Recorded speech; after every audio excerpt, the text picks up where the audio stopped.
and listen for a heartbeat. With everything in motion.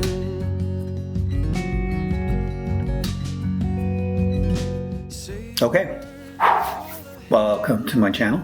If you are new here, this is where I talk about anything I want. Sometimes it's going to be about a recipe that I cooked that I really like. Check out my butter chicken recipe. Another time will be my pets that I love. There'll be travels that I've been on and sharing some stuff that I discovered during those travels. And sometimes it'll just be me philosophizing about life.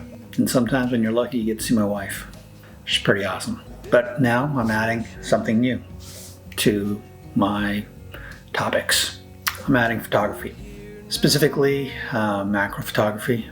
I think that's the area that I think is the most fascinating.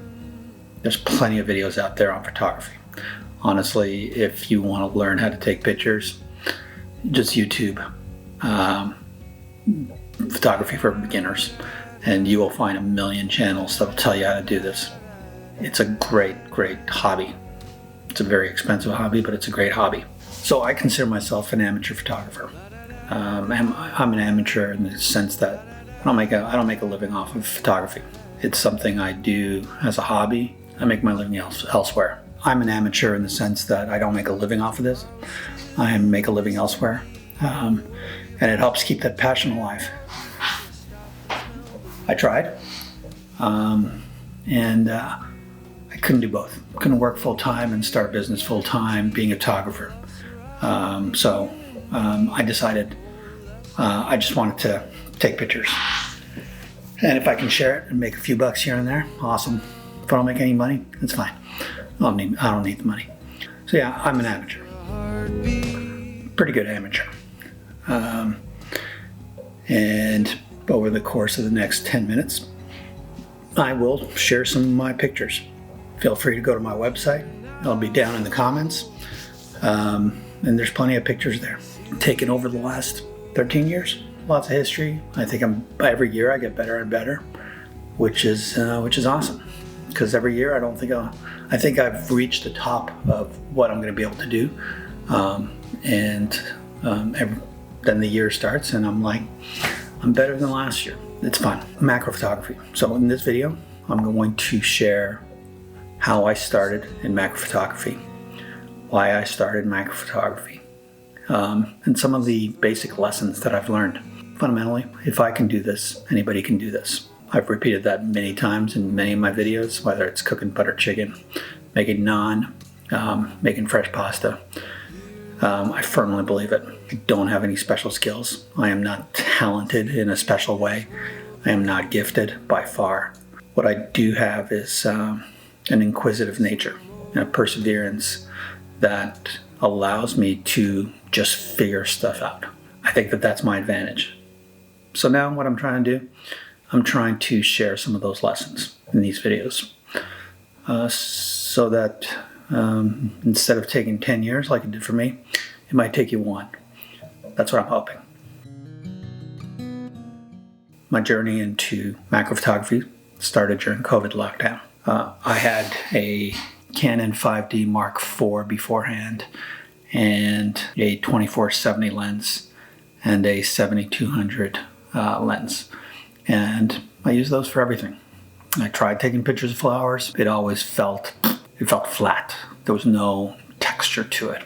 So it never worked. I always felt like I was missing out on something. So during COVID lockdown, I wasn't going out a lot. I wasn't doing much. Just bought myself a Sigma 105 macro lens. It cost under $500. It was on sale. And that was my starting point. Under $500. I think it's about $650 now. That was it. You buy the lens. Also, these macro lenses, they're 2.8 lenses and allow for pretty awesome portraits. If you don't end up using it for macro photography, it's still a great portrait lens. So on March 1st, 2020, I bought my first macro lens. It was cold outside. There was nothing really to take pictures of.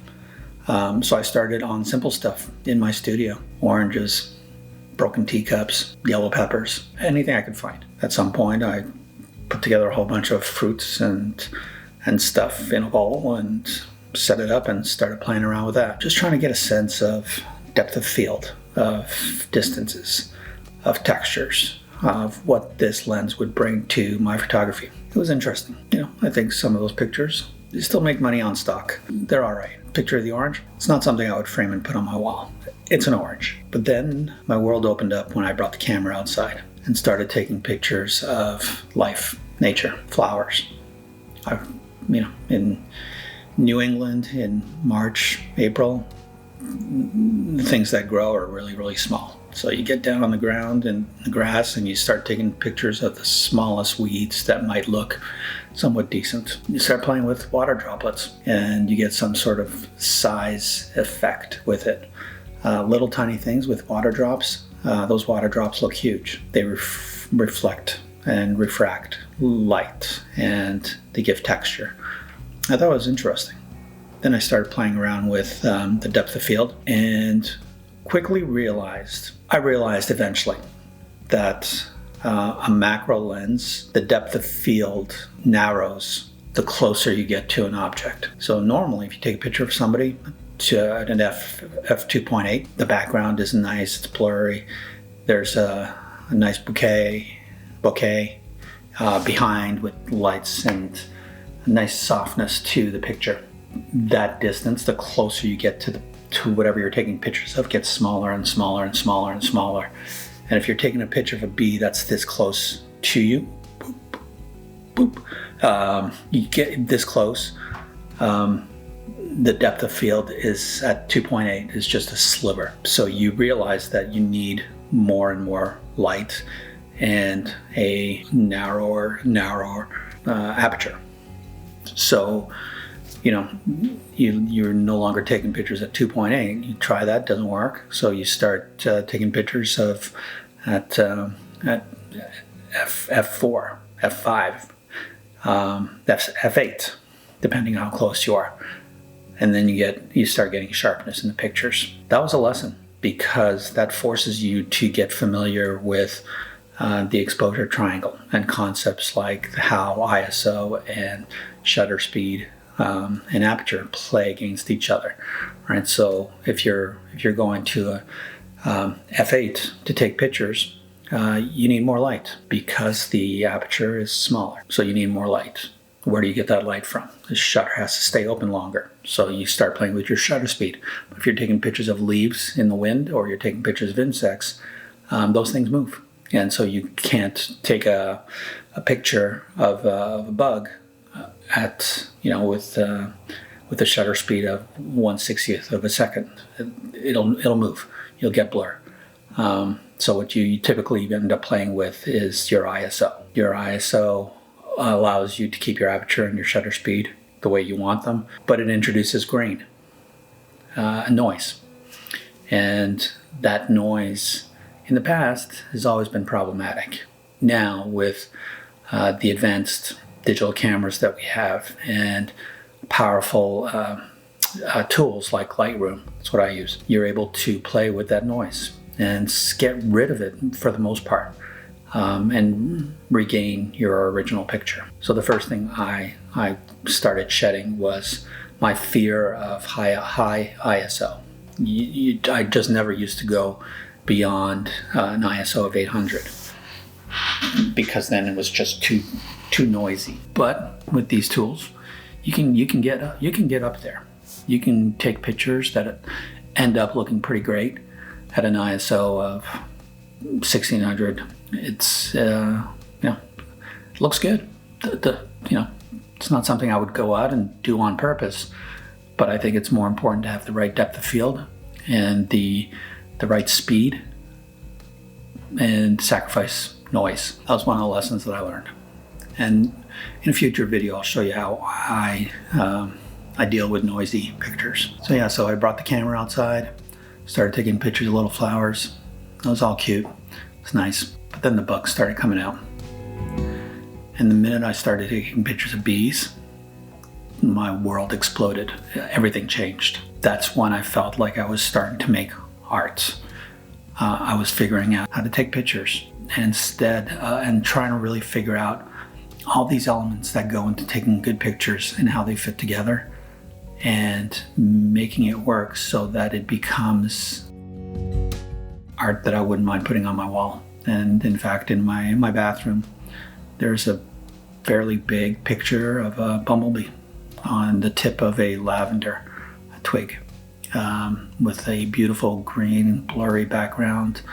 I love that picture. The eyes are sharp, everything's clear.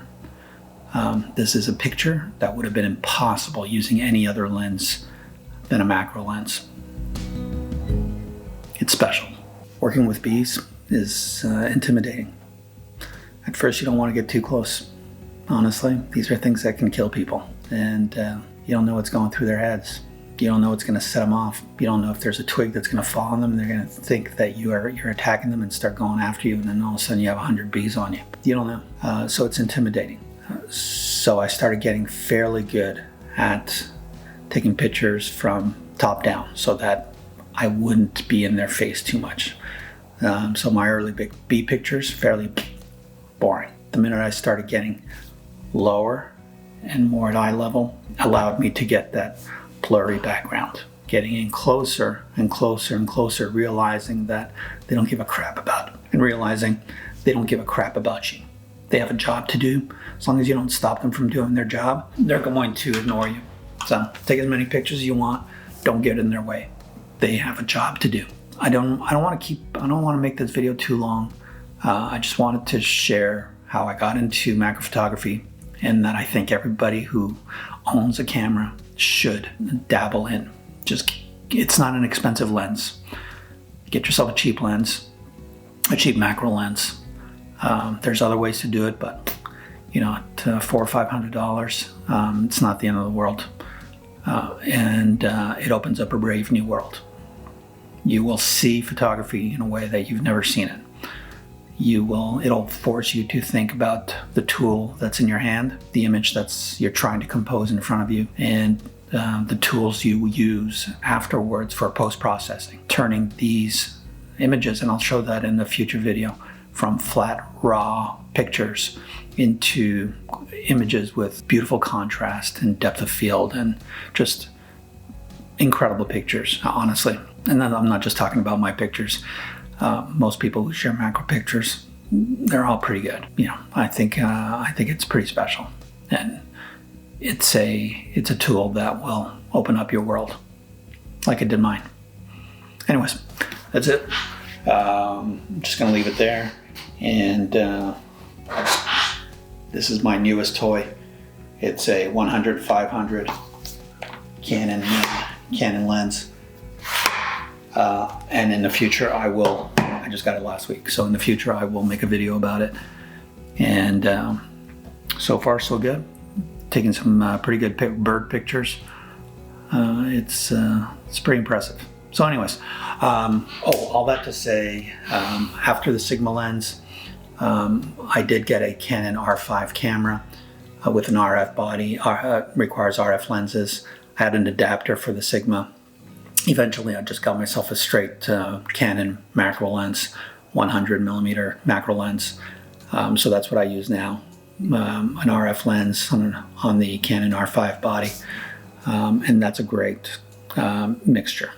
There's no, I don't even know what to say. The Sigma worked fine. But the native lens with the native body just brings it to a different level. It just seems to work much better together. And it's a great little lens, honestly. Okay, that's it. I'll leave it there. Go out, take some pictures. And if you've used this lens before, let me know in the comments below.